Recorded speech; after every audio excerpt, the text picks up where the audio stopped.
Radio Publique Africaine.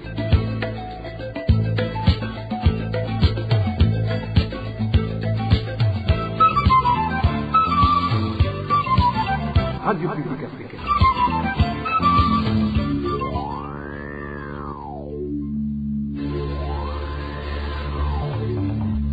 C'est le moment de suivre le journal parlé en français. À la présentation, Nadège Ilakose. C'est un plaisir de vous retrouver, chers auditeurs. Bienvenue dans le journal de ce mardi 8 octobre 2024, dont voici les principaux titres. Le gouvernement tanzanien maintient son engagement de refouler les réfugiés burundais. Le responsable adjoint du camp de Nyarugusu les a rappelés ce lundi qu'il ne leur reste que 3 mois pour retourner au Burundi. Le LUCOM demande l'annulation de la mesure prise par le ministre de l'Intérieur qui appelle les citoyens burundais à contribuer pour les prochaines élections alors que la totalité du montant pour cette activité est déjà disponible. Dans ce journal, nous vous parlerons aussi des problèmes auxquels font face les riziculteurs de la commune Gihanga suite au manque d'eau suffisante pour irriguer leurs champs de riz.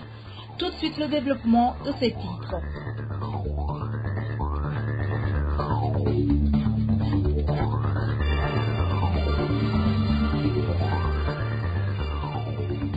Bonsoir, débutons ce journal par la page diplomatie.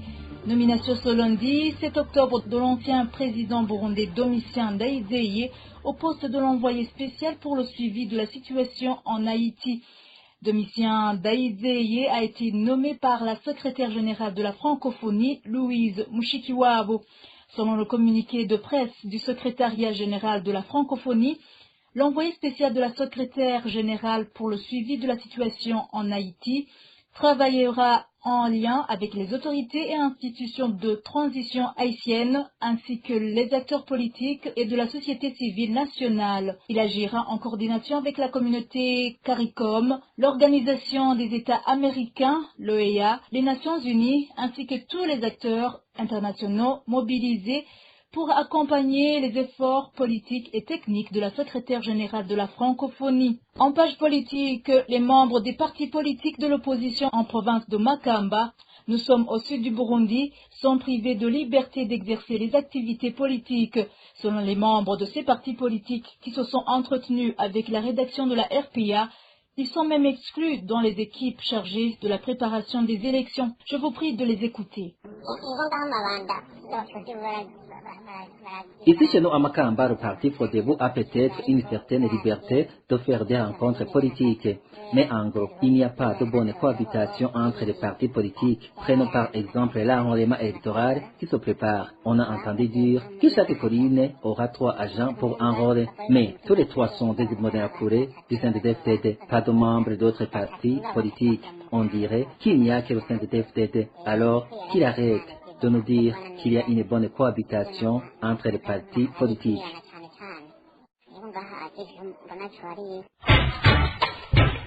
Dans la province de Makamba, il n'y a pas une bonne cohabitation des partis au pouvoir et des autres partis politiques. À titre d'exemple, on a démoli la permanence du parti Prona qui datait de longtemps, dans les années 1950.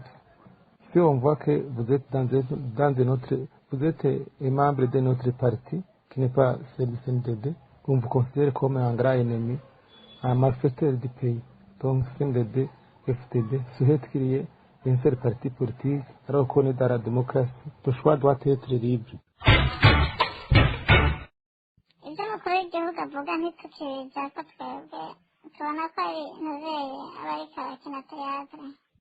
On ne tient plus compte des déclarations du chef de l'État. On dirait qu'il joue à une pièce de théâtre. Il n'y a pas de vérité dans ce qu'il dit. Ces déclarations sont toujours le contraire de la réalité sur terrain. Qu'il arrête de tromper la population en disant qu'il y a une bonne cohabitation entre les partis politiques. Seul le parti CNDD-FDD a droit de mener ses activités politiques. Regardez par exemple les préparatifs de l'enrôlement des électeurs pour ces soi-disant élections, il trouvera que tous les agents sont du parti CNDD-FDD uniquement. Imaginez-vous, des gens qui osent déclarer publiquement qu'aucun autre parti politique n'a le droit d'avoir plus d'un membre parmi ses agents dans toute une commune avec les nouvelles déterminations. La sélection se fait au niveau des permanences du parti CNDD-FDD.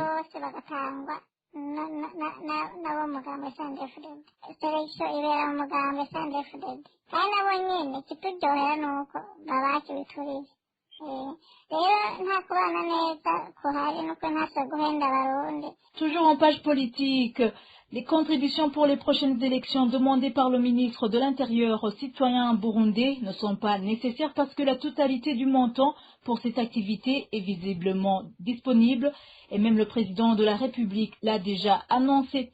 Propos du porte-parole de l'Observatoire de lutte contre la corruption et les malversations économiques, OLUCOM en sigle, Jean Douimana fait savoir que le président de la CENI en personne a déjà dit qu'ils ont 48 milliards de francs burundais. Son montant sera ajouté aux 60 milliards prévus dans la loi budgétaire de l'année 2024-2025 destinée aux élections. Suivez Jean Douimana, porte-parole de l'OLUCOM. Lors de la rencontre des partenaires électoraux avec la Commission électorale nationale indépendante, à l'hôtel Donatus, le président de la CENI, M.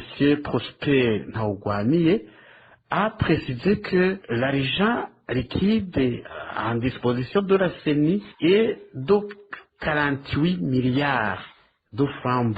Et lors de la rencontre à la présidence de la République avec les organisations qui militent pour la bonne gouvernance, pour analyser le budget général de l'État, on nous a montré que le crédit dédié aux élections s'élève à 68 milliards. Mais à l'occurrence, la CENI a budgétisé un montant de 214 milliards pour l'organisation des élections législatives et communales, que ça va suffire pour les élections. Alors, si vous totalisez ce montant de 48 milliards qui était là en liquide, et le montant de 68 milliards, vous trouverez 116 milliards.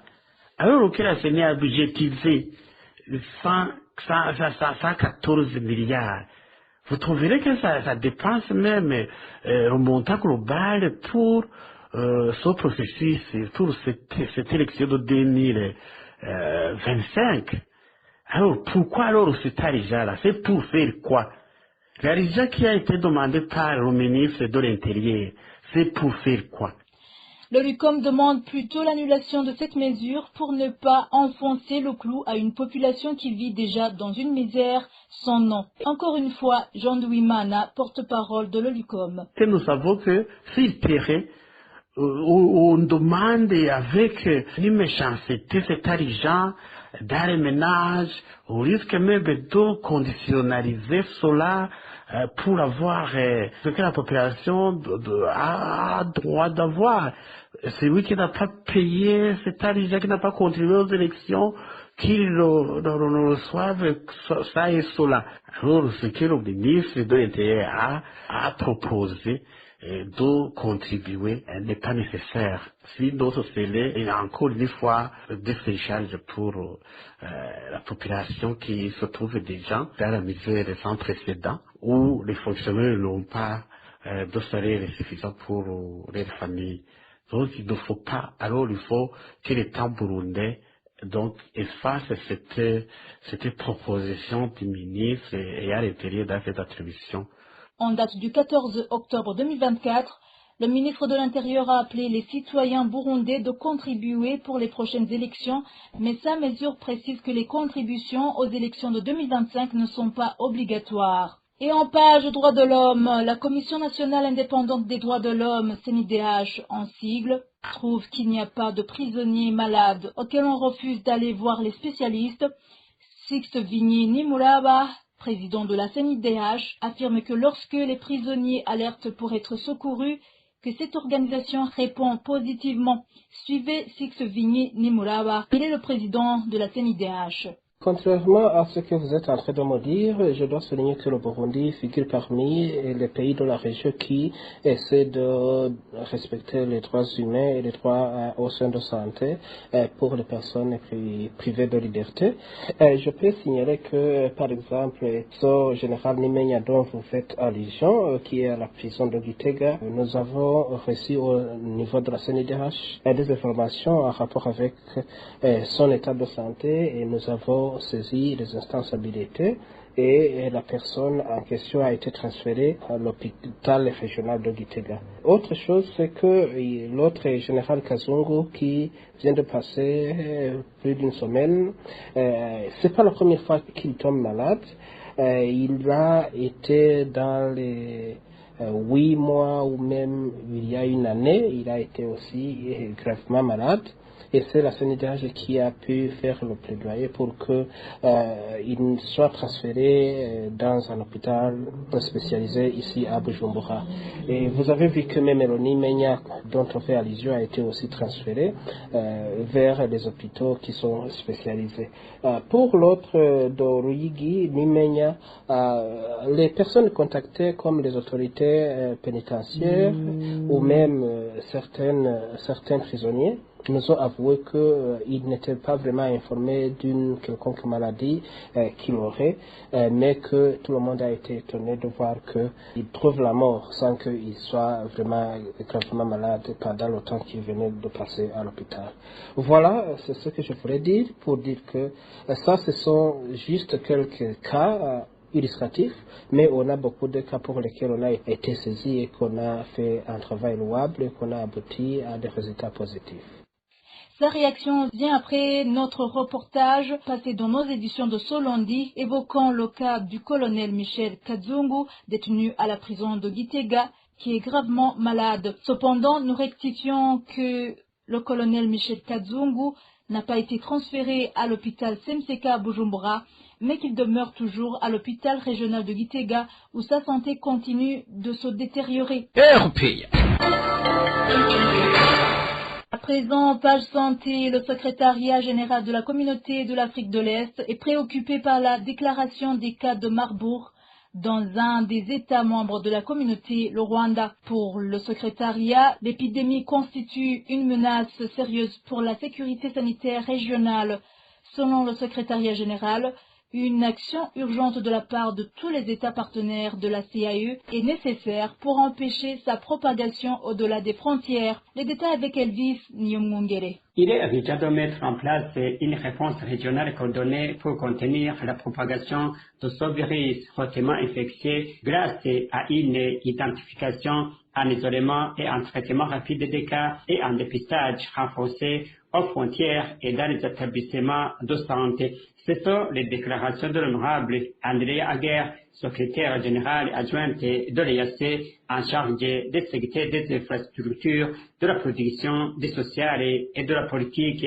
Selon le communiqué du secrétariat général publié le 4 dernier, André Aguerre a appelé les États partenaires à renforcer les protocoles de sensibilisation du public et de contrôle des infections, notamment par le lavage des mains, l'évitement du contact physique avec les personnes symptomatiques et la surveillance aux frontières et dans les établissements de santé. Le communiqué rappelle que le virus Marburg est une maladie infectieuse grave qui est passée de l'animal à l'homme, similaire à Ebola. Elle est associée à un taux de mortalité élevé variant de 24% à 88% selon la souche du virus et la prise en charge des cas. C'est toujours le communiqué. La transmission se fait par contact direct avec les fluides corporels des personnes infectées ou les surfaces contaminées. Comme il n'existe pas de vaccin ou de traitement spécifique, précise le communiqué, les souhaits de soutien restent la principale forme d'intervention médicale. Les symptômes de la maladie à virus de Marburg comprennent généralement, selon le communiqué du secrétariat de l'EAC, de la fièvre suba-élevée, de violents maux de tête, des douleurs musculaires, de la fatigue et de la faiblesse, des symptômes gastro-intestinaux tels qu'une diarrhée sévère, des douleurs abdominales, des nausées, des vomissements et des saignements de diverses parties du corps peuvent également survenir, surtout au stade avancé de la maladie. Merci Elvis Nyomongere de la page santé. Passons à la page gouvernance. La montation du personnel du secteur de l'éducation en commune de Matongo en province de Kayanza, composée en grande partie par des enseignants, après plus de 2 mois d'attente de l'obtention du sucre qu'ils ont payé auprès de la direction communale de l'éducation. Ils expliquent qu'ils se faisaient inscrire sur des listes remises par après à la direction communale de l'éducation et chacun avait droit à 1 kilogramme de sucre. Éloge Divin Remecha pour plus de détails. Il y a plus de 2 mois, des enseignants et d'autres fonctionnaires affectés au niveau des établissements scolaires en commune de Matongo ont été informés qu'ils pouvaient s'inscrire sur des listes et payer chacun de l'argent pour obtenir 1 kilogramme de sucre. Différentes sources révèlent que ces listes et l'argent payé ont été envoyés par la suite à la direction communale de l'éducation. Le sucre acheté n'est toujours pas disponible jusqu'à présent, d'après le témoignage de cet enseignant. On nous a dit que chacun pouvait payer 3500 francs pour l'achat d'1 kilogramme de sucre. Les enseignants et aussi certains veilleurs qui désiraient le sucre ont tous payé cette somme d'argent, mais jusqu'à présent, personne n'a obtenu ce sucre. Après avoir constaté que le sucre acheté tardait à leur parvenir, les enseignants ont demandé au directeur communal de l'éducation à Matongo des éclaircissements. Après la rentrée scolaire, nous avons fait une réunion avec le DCI. Parmi les questions posées, on a demandé où se trouvait le sucre qu'on avait acheté et la réponse était que notre argent avait été déposé sur le compte bancaire de la commune et comme le prix du sucre a été revu à la hausse, on nous a aussi dit que s'il y a des changements en rapport avec la somme à ajouter ou s'il n'y en a pas, ils allaient nous informer. Mais compte tenu du temps passé à attendre, nous souhaitons qu'on remette notre argent. À titre de rappel, le prix d'un kilogramme de sucre a été augmenté par la Sussumo en date du 14 septembre dernier. La RPA a téléphoné le directeur communal de l'éducation à Matongo, le nommé Gilbert Guiumeko, et nous a donné une réponse similaire à celle qu'il avait donnée aux enseignants, que la question liée à cet argent devrait être posée à l'administrateur, car cet argent avait été déposé sur le compte bancaire de la commune. Nous avons donc cherché à joindre Alice Senguiyumva, qui dirige la commune de Matongo, mais son téléphone sonnait sans que personne ne décroche. Merci Éloge Divin Remecha. Les travaux de construction sont paralysés dans certaines localités de la province Chibitoke à cause de la pénurie du mazout. Certains habitants de cette province expliquent que c'est lié au prix de transport du matériel de construction qui a doublé à certains endroits.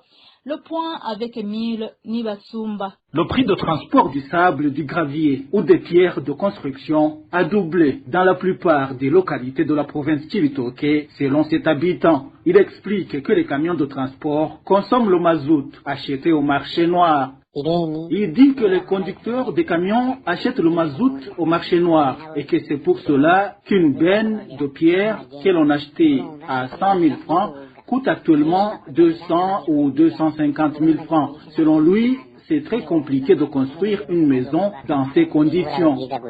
Cet habitant de Chibitoke estime aussi que la pénurie d'essence est à envisager dans les prochains jours.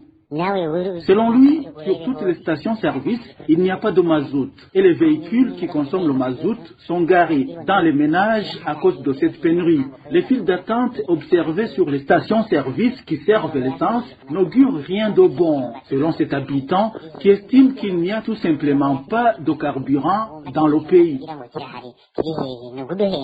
Certains habitants de la province Chibitoke indiquent qu'en plus de la paralysie des activités de construction, il y a d'autres conséquences liées à la pénurie de carburant. Merci Emile Nibasumba. Après une courte pause, nous continuons ce journal avec la page agriculture. En page agriculture, il s'observe une détérioration des champs de riz en commune Gihanga, dans la province de Bubanza, suite au manque d'irrigation.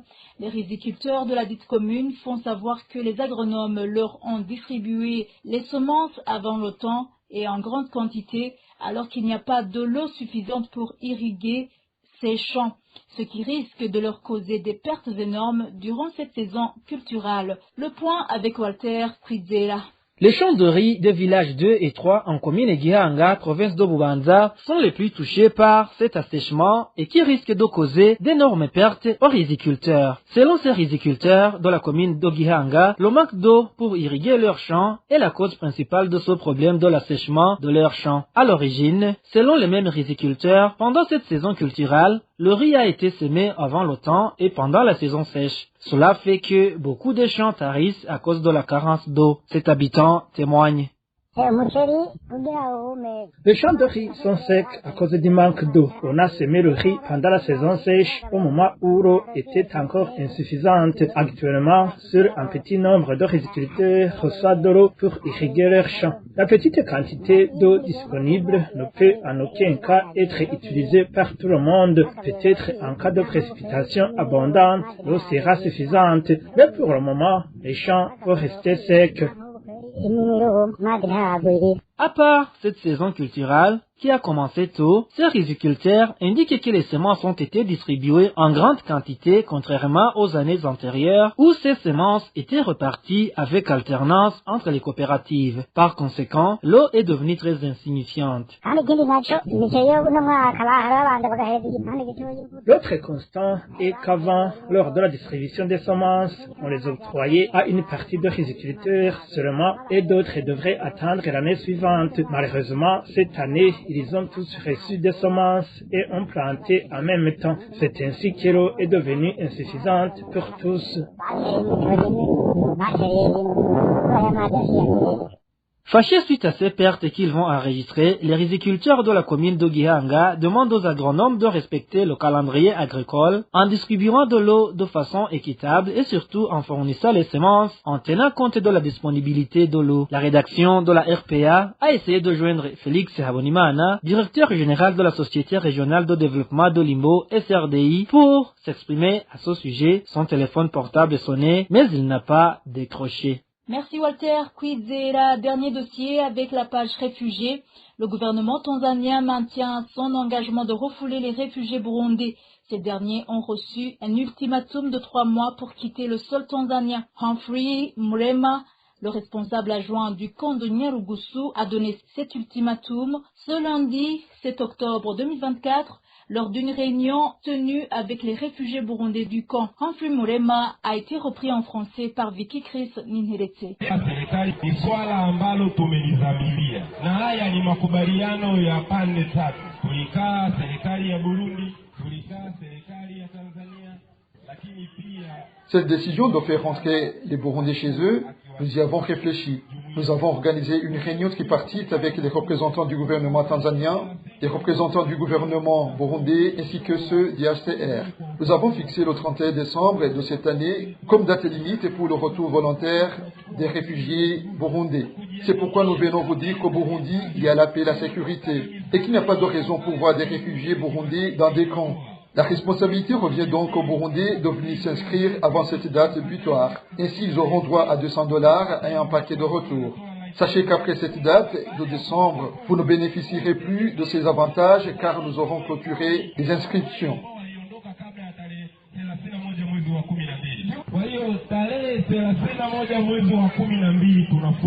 Cette autorité tanzanienne met en garde tout réfugié burundais qui dépasserait la période accordée qu'il pourrait subir de lourdes conséquences. Encore une fois, Humphrey Murema, le responsable adjoint du camp de Nyarugusu. Premièrement, je voulais insister sur le fait que le délai donné sera suivi d'autres mesures pour ceux qui ne seront pas rapatriés dans le plan grec. Je donnerai l'exemple de ce qui s'est passé au camp des réfugiés de Mutabila les années précédentes. Vous savez donc ce qu'il faut faire pour le moment. Moi, ce que je peux vous conseiller, c'est de vous inscrire le plus tôt possible pour rentrer chez vous avant que le pire n'arrive. Si vous le souhaitez, renseignez-vous auprès de ceux qui étaient au camp des réfugiés de Mutabila. Ils vous raconteront comment la situation était. Ce n'était pas bien. Mais nous, en tant que gouvernement, ne souhaitons pas arriver à une telle situation comme à Mutabila, car ce serait très dommage. Rappelons que la Tanzanie a accueilli 150 000 réfugiés burundais répartis entre les camps de Nduta et de Nyarugusu. Et voilà, chers auditeurs, c'est ici que nous clôturons le journal de ce mardi 8 octobre 2024. Merci de nous avoir suivis. Merci aussi à toute l'équipe rédactionnelle ainsi qu'à l'équipe technique. Bonne soirée à tous.